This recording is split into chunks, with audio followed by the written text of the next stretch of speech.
Year 2378. A new dawn for humanity ***. In the year 2378, humanity stood at the precipice of a monumental milestone: acceptance into the Galactic Council, a coalition of the most advanced and powerful species in the universe. This coalition, comprised of diverse alien races with rich histories and cultures, had long regarded humans with a mixture of skepticism and curiosity. While relations were generally civil, an undercurrent of tension persisted as humans strived to prove their worth among the stars. One key figure in this endeavor was Ambassador Jonathan Blake, a diplomat renowned for his integrity and unwavering commitment to fostering these delicate relationships. He was respected not only for his skills in negotiation, but also for a unique trait that set him apart from his peers: a profound bond with his pet dog, Max. A golden retriever, Max was more than just a pet. He was a symbol of Earth's peaceful and loyal nature, a constant companion who had accompanied Blake on countless diplomatic missions, serving as a bridge between cultures. The day of the incident, on a seemingly ordinary day on Vard's Prime, the heart of the Galactic Council, Blake and Max were enjoying a leisurely walk through the lush gardens that surrounded the Council's headquarters. The gardens were vibrant, filled with exotic flora and fauna, a testament to the diverse worlds that comprise the Council. Max, with his golden fur gleaming in the sunlight, playfully chased a butterfly, drawing smiles from onlookers who marveled at the innocent joy of the dog. But the day took a tragic turn when, without warning, a Council security drone malfunctioned. It swooped down, its energy weapons firing erratically in a chaotic display of sparks and flames. Before anyone could react, a beam struck Max.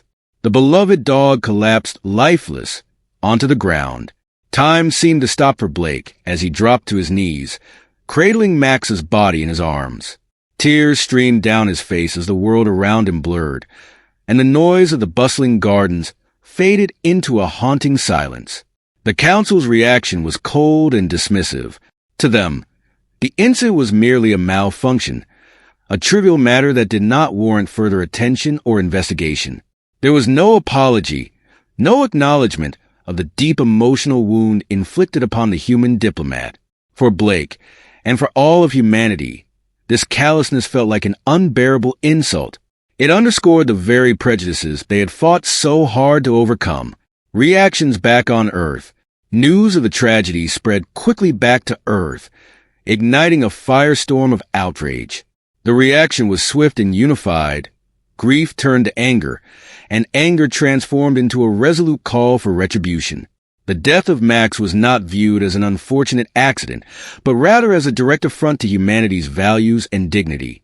Earth's leaders convened in emergency sessions, their faces drawn and grim, as the weight of the situation settled heavily upon them.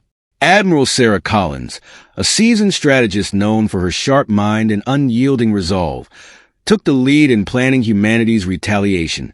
Under her command, Earth's most advanced warships were mobilized, and a diverse coalition of soldiers, scientists, and engineers worked tirelessly, driven by a shared sense of purpose and loss.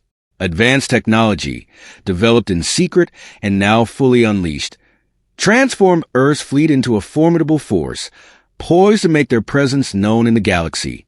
Ambassador Blake, consumed by a mix of grief and determination, worked closely with Admiral Collins.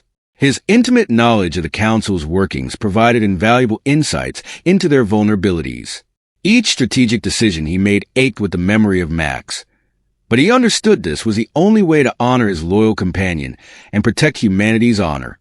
The day of reckoning arrived as Earth's fleet, a silent storm of steel and fire, emerged from the void of space, descending upon Vard's Prime with precision and fury. The Galactic Council, caught off guard by the sheer ferocity and coordination of the attack, scrambled to mount a defense. The battles that followed were intense and devastating. Human ships, equipped with cutting-edge weaponry and shield technology, cut through the Council's defenses like a hot knife through butter. The skies above Vard's Prime erupted with flashes of energy weapons, and the explosive demise of countless vessels painted a chaotic picture of warfare. Admiral Collins led the charge, her voice calm and steady over the comms, guiding her forces with unwavering resolve.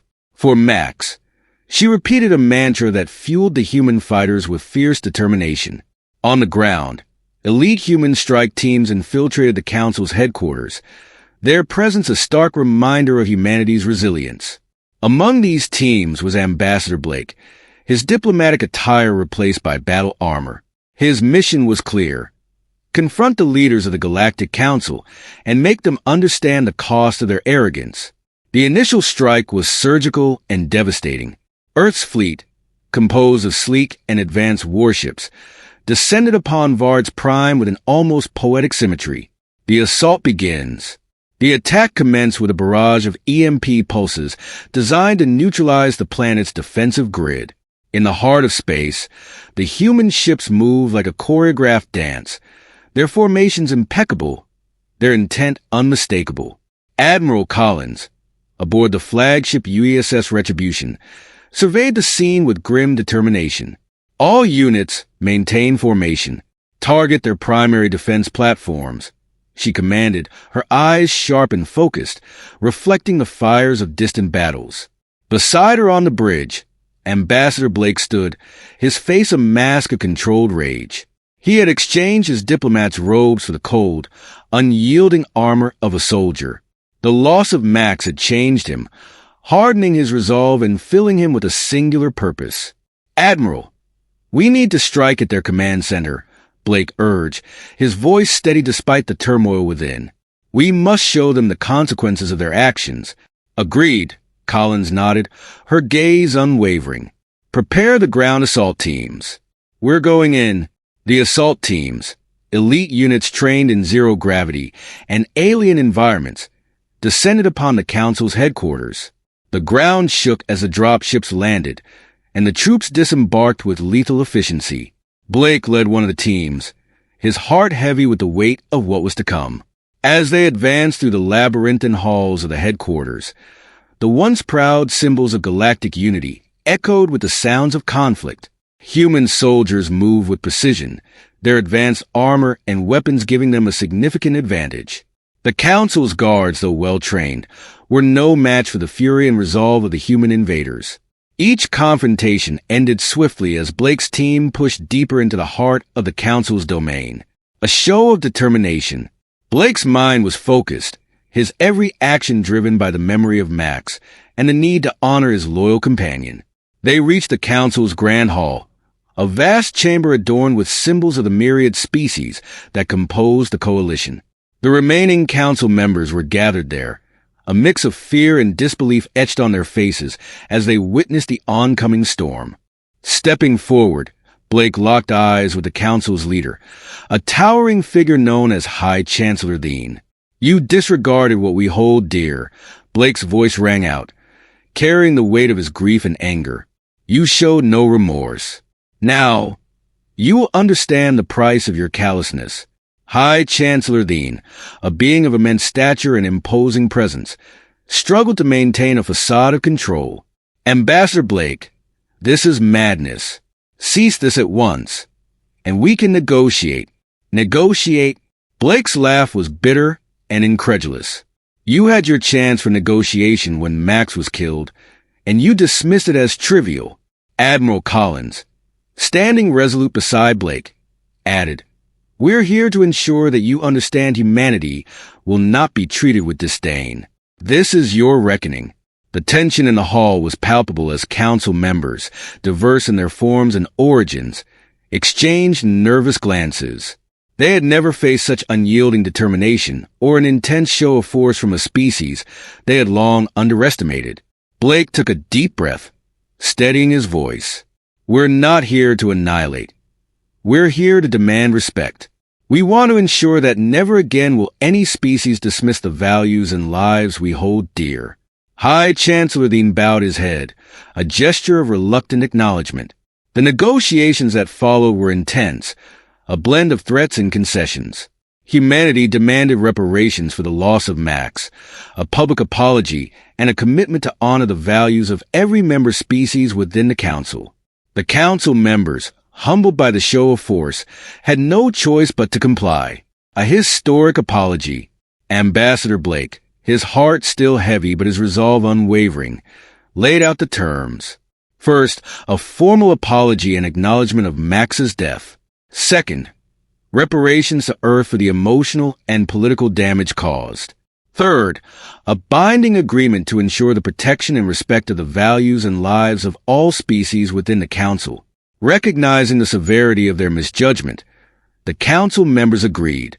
The formal apology was broadcast across the galaxy, a historic moment that marked a significant shift in interstellar relations. Humanity had shown the galaxy that they were not to be trifled with. They had avenged the loss of one of their own, and in doing so, carved out a place of respect and power in the universe.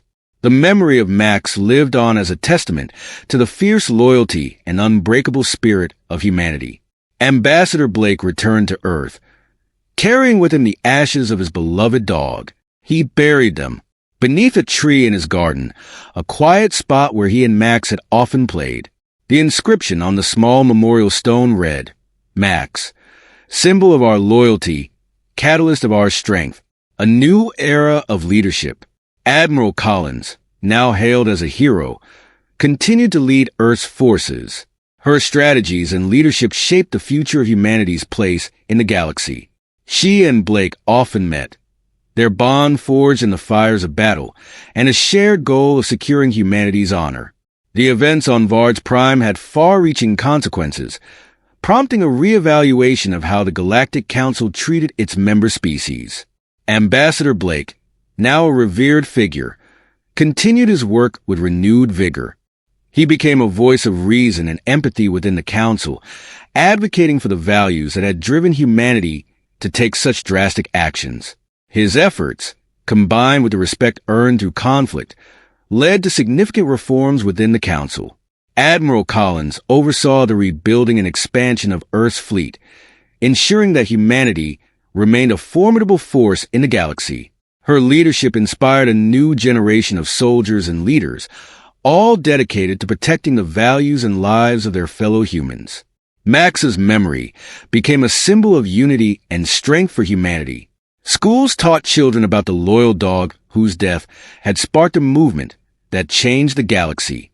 Statues were erected in his honor, and his story was immortalized in books and holofilms. The bond between humans and their pets, once seen as a quaint and trivial aspect of their culture, was now understood as a profound connection that exemplified the best of humanity. Max's legacy. As the years passed, the galaxy saw a new era of cooperation and mutual respect. The reforms within the Galactic Council led to more equitable and just policies, fostering a sense of unity among the diverse species. Ambassador Blake, though older and grayer, continued to serve as a guiding light within the Council, his wisdom and experience invaluable. Admiral Collins, her hair now streaked with silver, remained a formidable leader. Her strategies and insights ensured the safety of Earth and its allies. The memory of Max, the loyal golden retriever who had been more than just a pet, endured as a symbol of humanity's fierce loyalty and unbreakable spirit. The galaxy had learned a valuable lesson: to respect and honor the values of all its members, for the cost of arrogance was too high to bear. United in their grief and anger, humanity had shown the universe the strength of their resolve. Through their actions, they had not only avenged a beloved companion, but also secured a future where respect and empathy prevailed. Epilogue: The Legend of Max. And so, the story of Max and the retribution from Earth became a legend, a tale of loss and vengeance, but ultimately of triumph and enduring strength. As the galaxy moved forward, it carried with it the lessons learned from the tragic incident on Vard's Prime. The Galactic Council, once aloof and detached, began to change. They recognized the importance of empathy and respect for all species, understanding that their strength lay not only in their technology and power, but also in their ability to foster understanding and cooperation. Ambassador Blake, with his heart forever heavy yet filled with purpose, continued to advocate for a brighter future for all species. He often found solace in the memory of Max, reminding himself that the love between a human and a dog had sparked a movement that would resonate through the ages. And as the stars twinkled brightly in the night sky, humanity stood united, ready to face whatever challenges lay ahead, always remembering the lessons learned from their beloved companion. A reminder that loyalty, strength, and compassion could forge bonds that transcended the boundaries of the galaxy. This expanded version maintains the original plot while adding detail to character motivations, settings, and the emotional stakes involved in the story. Let me know if you like any adjustments